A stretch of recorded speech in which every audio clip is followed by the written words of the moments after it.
5টি কাজ করলে আপনি মৃত্যুর পরেও কবরে সওয়াব পাবেন। দুনিয়ায় বেঁচে থাকতে যদি আপনি এই 5টি কাজ করতে পারেন তাহলে ইনশাআল্লাহ মৃত্যুর পরেও আপনার কবরে নেক আমল পৌঁছাতে থাকবে। প্রিয় দর্শক, আপনাদের কাছে একটি প্রশ্ন, কবরে আমাদের কয়টি প্রশ্ন করা হবে? অবশ্যই কমেন্টে উত্তর দিবেন যদি আপনি মুসলিম হয়ে থাকেন। কি সেই 5টি কাজ যা আমাদের মৃত্যুর পরেও নেক আমল দান করবে? তো চলুন বেশি কথা না বলে শুরু করি আজকের ভিডিও। প্রিয় দর্শক, অবশ্যই ভিডিওটি শেয়ার করে দিবেন, কারণ আপনার একটি শেয়ার করা হাদিস শুনে কেউ আমল করে তার আমলের কারণে আপনার আমল নামায় নেকি পৌঁছাতে থাকবে। সুবহানাল্লাহ। দুনিয়াতে এই 5টি কাজ করলে কিয়ামত পর্যন্ত আপনি নেকি পেতে থাকবেন। 1 নম্বরে কাউকে কোরআন শরীফ উপহার দেওয়া। সে যতবার কোরআন পাঠ করবে ততবার আপনি সেখান থেকে নেকি পাবেন। প্রিয় দর্শক, একজন মুসলিমকে আপনি একটি কোরআন শরীফ উপহার দিন, নয়তো মসজিদে একটি কোরআন উপহার দিন। যখনই কোনো মুসল্লি সেই কোরআন পাঠ করবে আপনার আমল নামায় নেকি পৌঁছে দেওয়া হবে। 2 নম্বরে কোনো হাসপাতালে একটি হুইল চেয়ার দান করেন।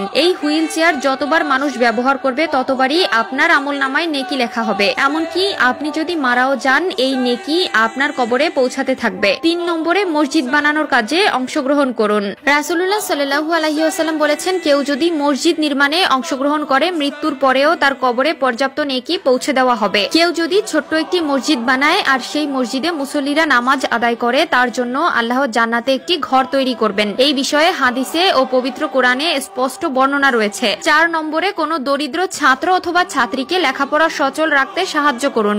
আপনি যদি কোনো অসহায় দরিদ্র ঘরের ছাত্রছাত্রীকে এই সাহায্য করেন আর তারা যদি আপনার দ্বারা উপকৃত হয়, আপনি মারা গেলেও আপনার কবরে নেকি পৌঁছে দেওয়া হবে। 5 নম্বরে যে কাজের কথা বলা হয়েছে তা হলো গাছ লাগানো। প্রিয় দর্শক, যখন কেউ আপনার লাগানো গাছ থেকে কোনো উপকার পাবে তখন আপনিও সেখান থেকে নেকি পাবেন। আর সবচেয়ে সহজ একটি উপায় হলো তথ্যগুলো আপনি যদি প্রচার করেন এবং এটি দেখে কেউ যদি আমল করে তবে আপনিও কিছু নেকি পাবেন। আমরা জানি পৃথিবীতে সবথেকে নিকৃষ্ট পাপ হলো আল্লাহর সাথে কারো তুলনা করা, অর্থাৎ শিরক করা। কিন্তু আরো 2টি পাপ আছে যা আল্লাহ করতে নিষেধ করেছেন এবং প্রিয় নবীও নিষেধ করেছেন। 1 নম্বরে যে পাপের কথা বলা হয়েছে সেটি হলো আত্মহত্যা করা। আল্লাহ তাআলা বলেছেন, তোমরা নিজেদের হত্যা করো না, কারণ যে জীবন তোমার দেওয়ার ক্ষমতা নেই সেই জীবন তোমার নেওয়ার ক্ষমতাও নেই। মনে রাখবে, আমার সামনে তোমাদের দাঁড়াতে হবে এবং তোমাদের সকল পাপ পুণ্যের হিসাব দিতে হবে।